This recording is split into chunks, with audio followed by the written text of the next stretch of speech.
Assalamualaikum warahmatullahi wabarakatuh. Baiklah, kami dari kelompok 2 akan mempresentasikan hasil dari tugas kelompok kami.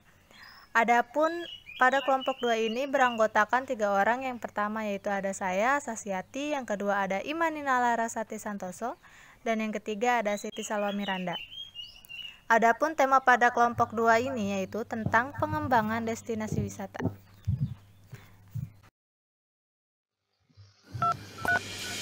Hi, Beth. Yes, Beth. Hey guys! You ready to go? I'm super ready. Yeah, see you there. I'm on my way.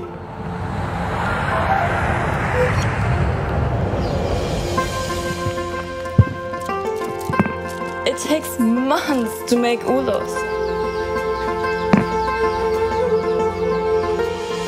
Inulos mo yan ang kaya mamamagkinay. This is the famous Tortor dance.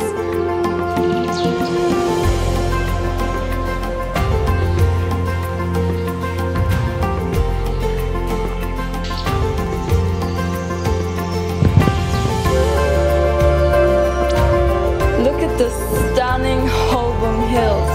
Wow!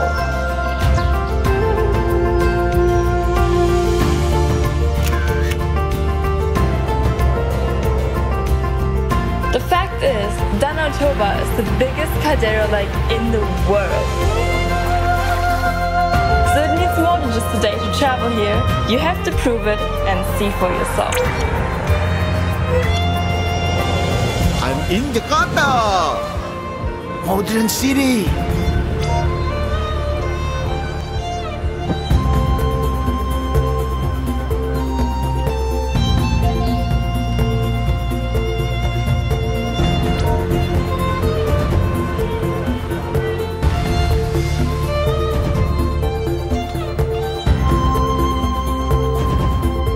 You know guys, Jakarta has 47 museums that you can visit.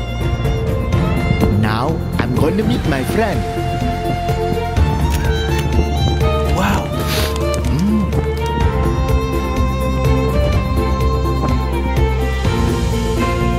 This mask, they believe can fight them from bad things.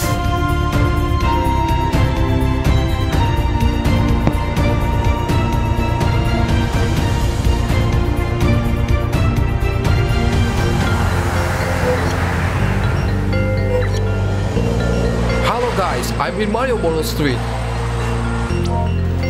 I'm trying to do batik here. Guys, it's called Wayang Kuli, UNESCO World Heritage.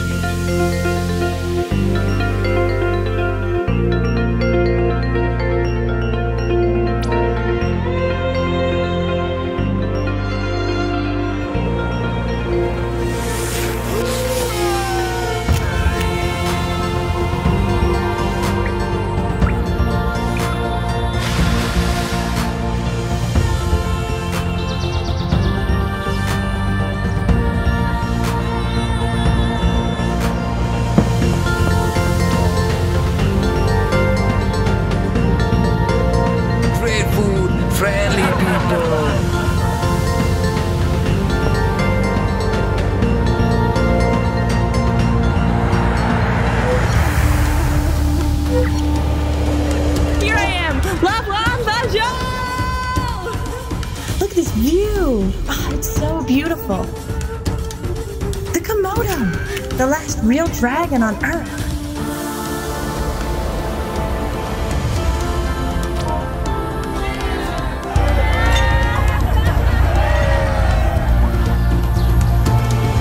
Enjoying this beautiful morning.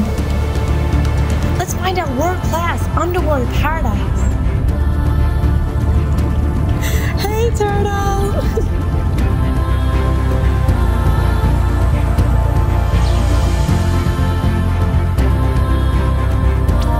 Who doesn't want to roll around in this pink cotton candy sand?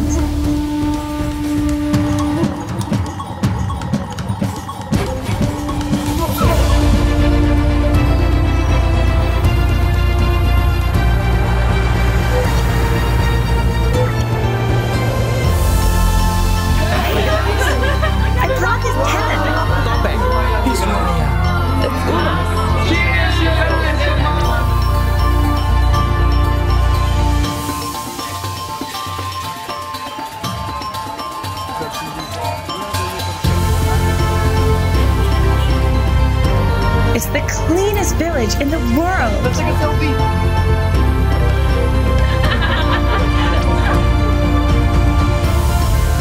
Shopping time! Wow, that must be beautiful. Oh my god.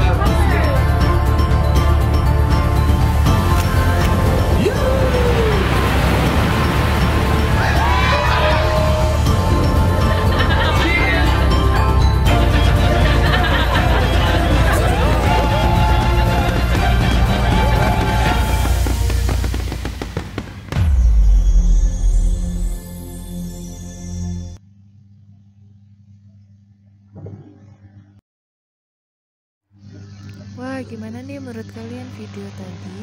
Seru banget kan, pariwisata di Indonesia tuh emang bagus banget. Nah, sekarang kita lanjut ke pembahasan. Yang pertama ada pengertian destinasi pariwisata, yang kedua ada destinasi sebagai produk, yang ketiga ada siklus hidup destinasi, dan yang keempat ada teknik pengembangan destinasi pariwisata. Dari poin ini, mari kita bahas satu persatu. Baiklah, kita masuk pada bagian yang pertama, yaitu di mana yang pertama ada pengertian destinasi pariwisata.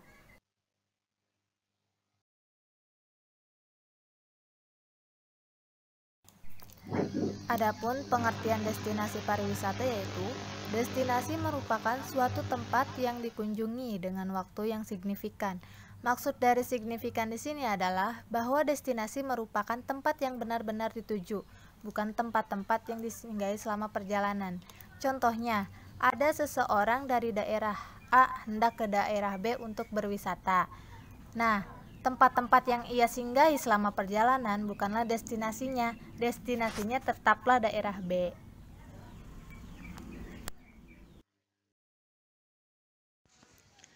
Nah, untuk selanjutnya, pengertian destinasi pariwisata ini terbagi atas dua pendapat. Yang pertama, yaitu ada pendapat dari WTO in Richardson dan Fluker.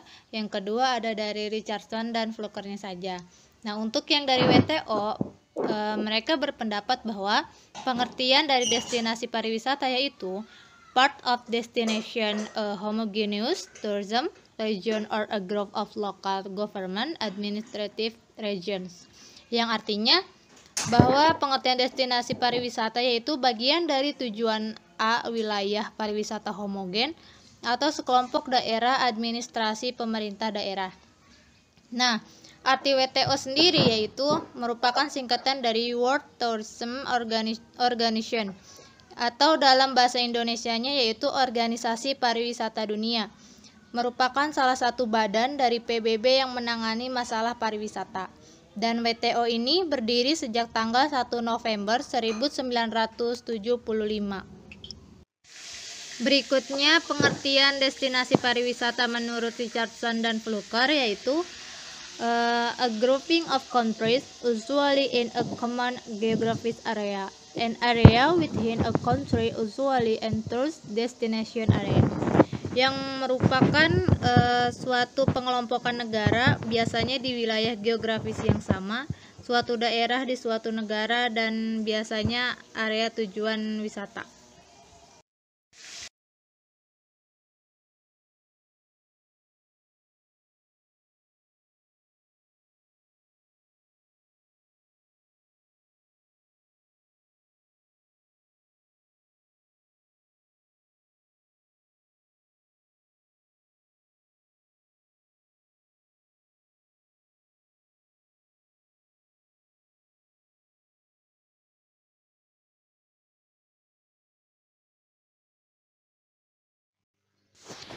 Nah, selanjutnya ada kelompok destinasi wisata menurut Kusdianto tahun 1996. 8. Dalam kelompok destinasi wisata ini terbagi atas beberapa bagian. Yang pertama yaitu ada sumber daya alam.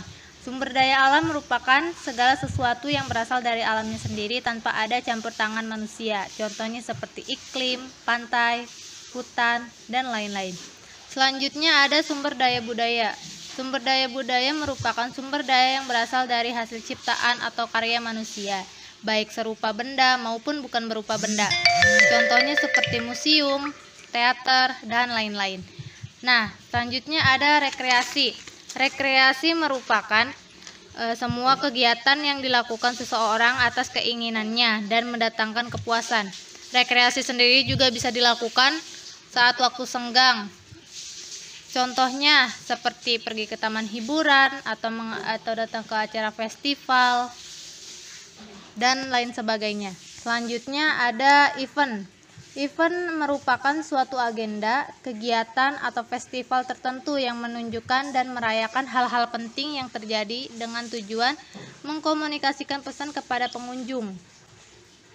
Contohnya seperti pesta kesenian Bali, pesta Danau Toba, dan pasar malam. Selanjutnya ada aktivitas spesifik. Aktivitas spesifik ini merupakan ukuran kemurnian enzim dan menjadi maksimum dan tetap konstan jika enzim sudah berada pada keadaan murni. Contohnya seperti kasino di Genting Highland Malaysia dan wisata belanja di Hong Kong. Terakhir ada daya tarik psikologis. Daya tarik sendiri merupakan dasar dari pengalaman yang menyenangkan pada seseorang. Nah, contohnya seperti petualangan, perjalanan romantis, dan keterpencilan.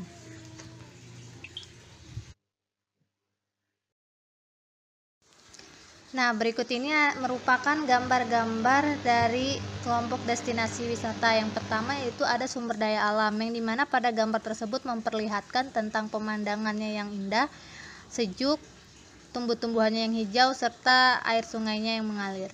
Terus yang kedua ada sumber daya budaya, yang dimana pada gambar tersebut memperlihatkan tentang museum, sejarah. Terus yang ketiga yaitu ada rekreasi atau taman hiburan. Nah, yang dimana pada gambar di sini memperlihatkan tentang taman rekreasi Disneyland.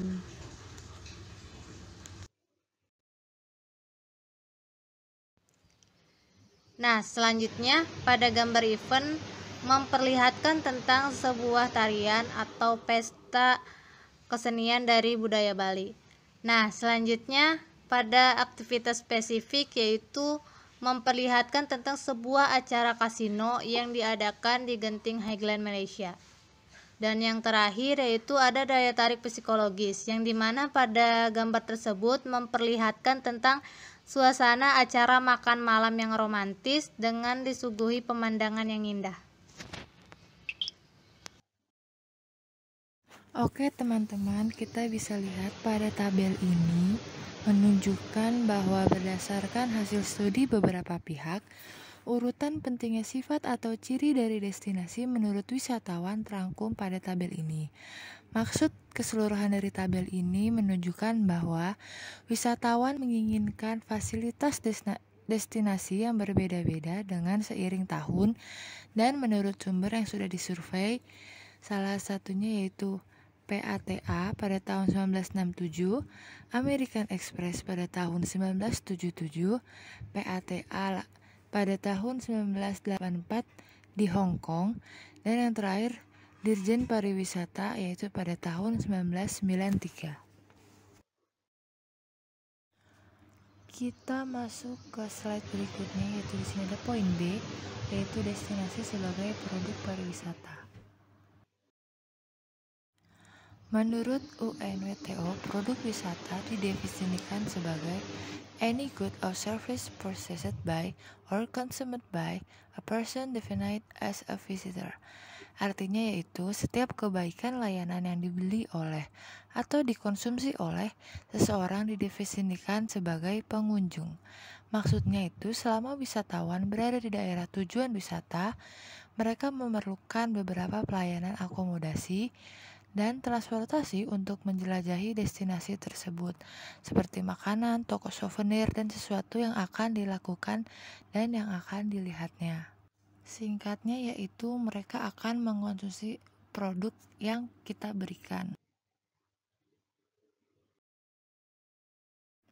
Pada saat yang telah disebutkan di atas mengenai produk, itu merupakan bagian dari layanan atau servis. Dari layanan ini mempunyai 4 karakteristik pelayanan. Yang pertama ada intangibility, yaitu Karakteristiknya tidak dapat dibawi, didengar, dilihat, dirasakan, dan dicicipi. Terlebih dari itu, bisa menjadi bahan pertimbangan walau tidak dapat dirasakan. Yang kedua ada inseparability, yaitu sebuah pelayanan tidak dapat dipisahkan dari pihak menyediakannya. Jadi, jika penyedia layanan tidak ada, maka pelayanan tidak akan bisa diberikan. Kemudian yang ketiga ada variability, yaitu tidak dapat memberikan pelayanan yang sama. Jadi dari hari ke hari mungkin pelayanannya akan beda sesuai dengan kebutuhan dari para wisatawan. Kemudian yang terakhir ada perishability, yaitu pelayanan mudah rusak jika lama tidak digunakan. Jadi fasilitas dari pelayanan yang ada bisa rusak jika tidak ada pengunjung yang datang. Seperti itu.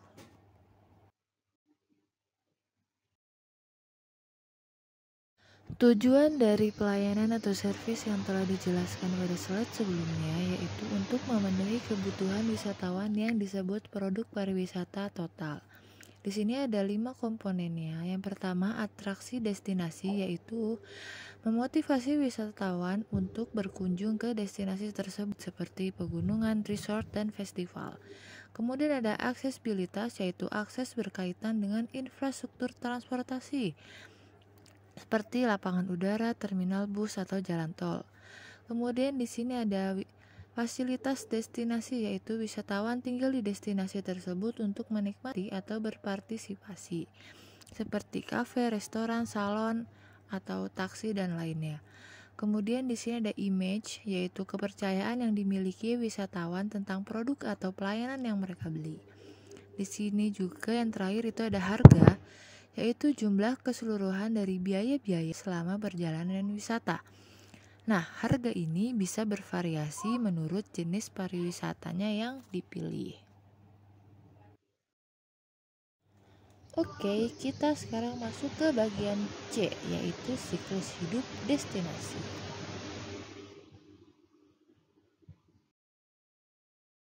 Oke, sebenarnya apa sih maksud dari siklus hidup destinasi?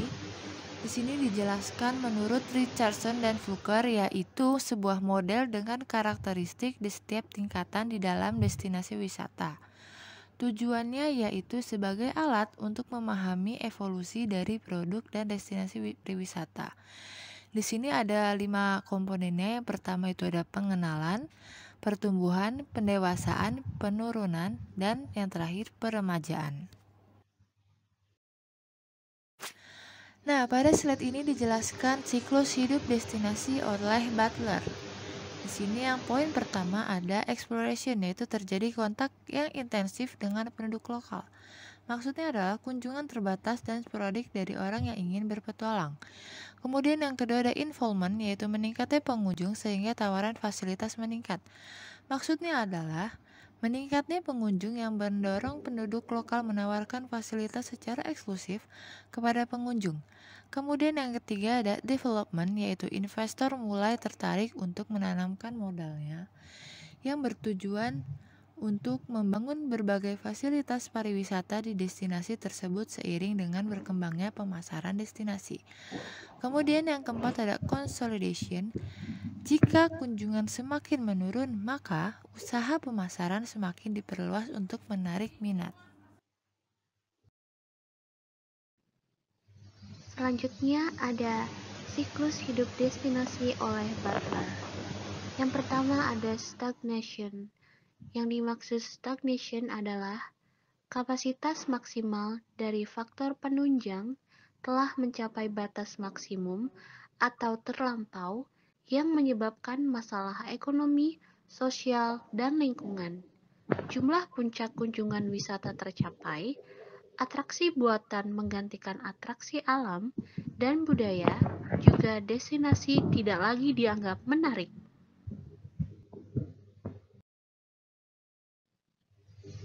Selanjutnya kita akan membahas tentang teknik pengembangan destinasi pariwisata. Carrying capacity. Menurut William dan Jill, the maximum number of tourists or tourist use that can be accommodated within a specific geographic destination, yang yang berarti jumlah maksimum turis atau penggunaan turis yang dapat diakomodasi dalam tujuan geografis tertentu.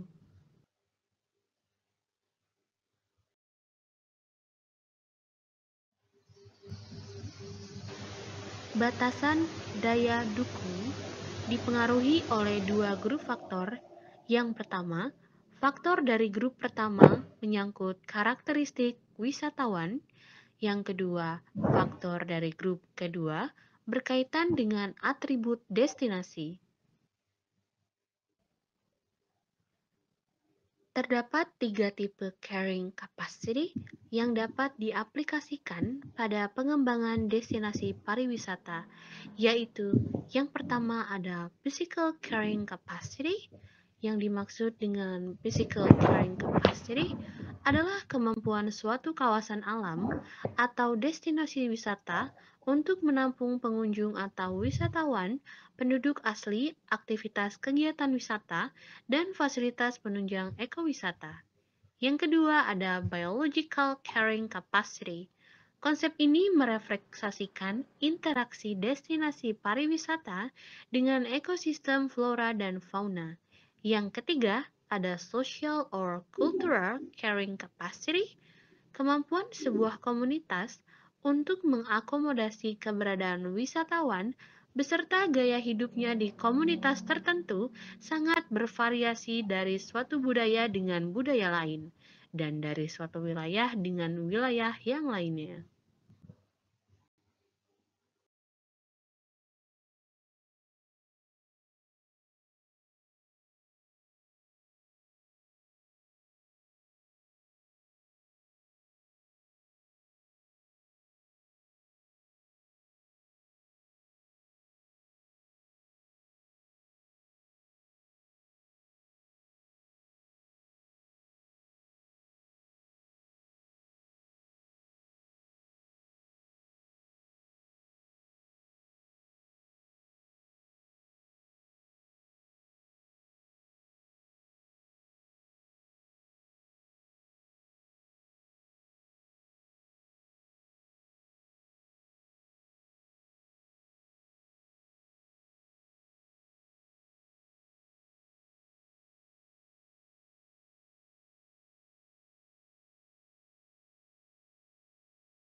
Selanjutnya ada Recreational Carrying Capacity, disingkat RCC.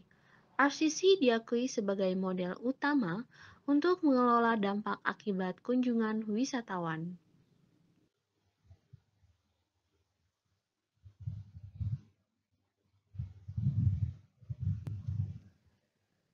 Yang kedua ada Recreational Opportunity Spectrum, peluang-peluang pengembangan destinasi sebagai kawasan rekreasi. Langford memberikan contoh bagaimana ROC diaplikasikan dalam beberapa setting wilayah yang berbeda.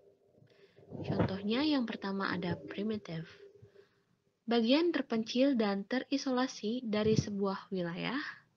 Yang kedua ada semi-primitive, terdapat jalan setapak dan jalan non-permanen yang tidak mudah dilalui yang menembus kawasan, misalnya hutan konservasi.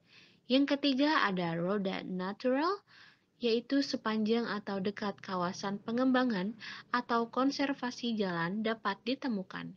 Yang keempat ada rural. Setting ini berupa pertanian dengan peternakan, lahan terbuka, komunitas kecil, fasilitas komersial, bahkan campground yang luas. Yang kelima ada urban. Setting ini mungkin di mana kita hidup terdapat begitu banyak bangunan.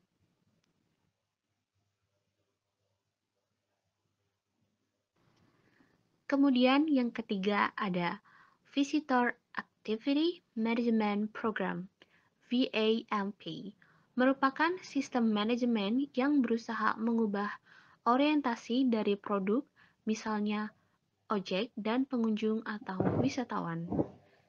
Didefinisikan sebagai a management system with an emphasis on marketing, deciding what people want in a park, then developing and marketing specific experience to match that want.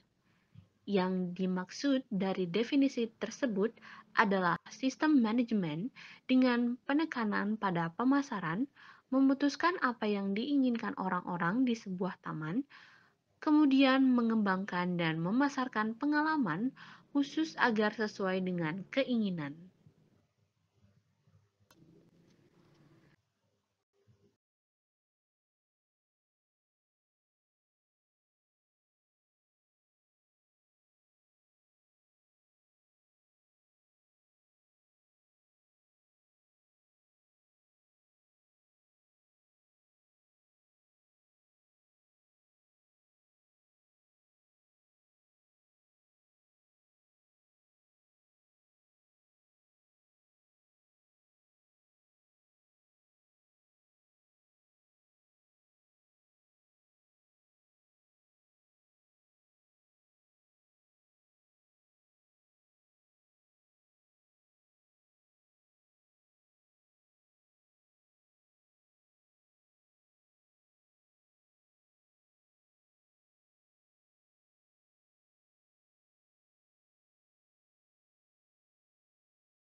Selanjutnya, ada limits of acceptable change atau biasa disingkat LAC. Umumnya menyangkut 3 isu pokok. Yang pertama ada kondisi sumber daya alam, yang kedua faktor kelembagaan, dan yang terakhir adalah faktor sosial. Ada 9 langkah untuk menentukan batas perubahan yang dapat diterima pada suatu kawasan ekowisata, yaitu antara lain adalah yang pertama, identifikasi kualitas, keunggulan, dan nilai kawasan wisata tersebut. Yang kedua, definisikan dan jelaskan peluang pengembangan masing-masing faktor pendukung kawasan wisata tersebut. Yang ketiga ada, tentukan indikator untuk masing-masing sub-unit dalam kategori sumber daya dan kondisi sosial. Yang keempat, ada inventarisasi kondisi dan keberadaan sumber daya dan kondisi saat ini. Yang kelima ada spesifikasi standar untuk sumber daya dan kondisi sosial. Yang keenam ada identifikasi dan buat alternatif tindakan. Yang ketujuh ada identifikasi manajemen aksi. Yang kedelapan ada evaluasi dan pilihan alternatif yang paling baik dan menguntungkan. Dan yang terakhir, yang kesembilan adalah lakukan aksi dan evaluasi dari umpan balik yang didapat.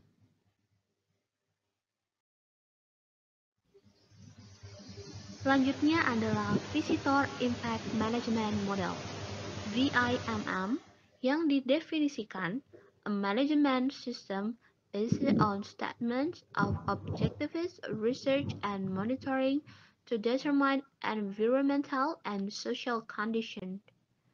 A range of management strategies to deal with the impact is then generated. Yang dimaksud dengan definisi tadi adalah sistem manajemen berdasarkan pernyataan, tujuan, penelitian, dan pemantauan untuk menentukan kondisi lingkungan dan sosial. Serangkaian strategi pengelolaan digunakan untuk menangani dampak, kemudian mendapatkan hasil.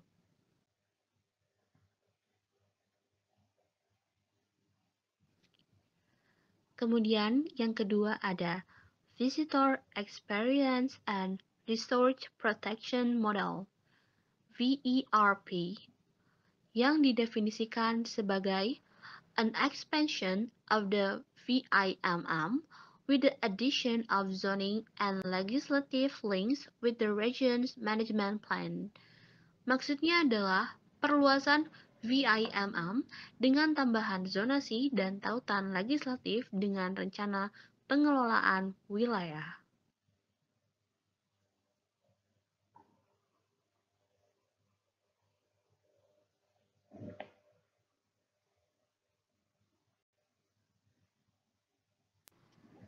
Kemudian yang ketiga ada Visitor Activity Management Program, VAMP, merupakan sistem manajemen yang berusaha mengubah orientasi dari produk, misalnya objek dan pengunjung atau wisatawan. Didefinisikan sebagai a management system with an emphasis on marketing, deciding what people want in a park, then developing and marketing specific experience to match that want. Yang dimaksud dari definisi tersebut adalah sistem manajemen dengan penekanan pada pemasaran, memutuskan apa yang diinginkan orang-orang di sebuah taman, kemudian mengembangkan dan memasarkan pengalaman khusus agar sesuai dengan keinginan.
Dan yang terakhir ada Tourism Opportunity Spectrum.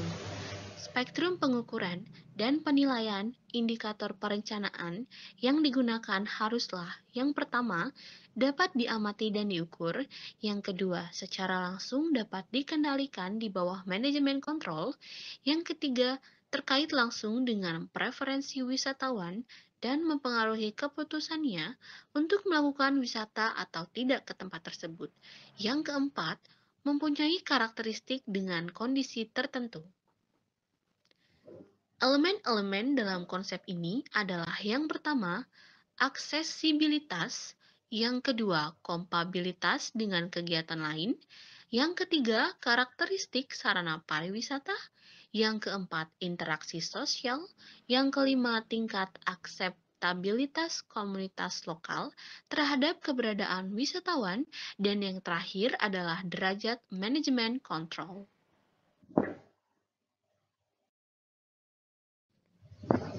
Kesimpulan dari presentasi tadi adalah perkembangan pariwisata yang maju akan menghasilkan berbagai efek yang menguntungkan pendapatan daerah dan masyarakat setempat.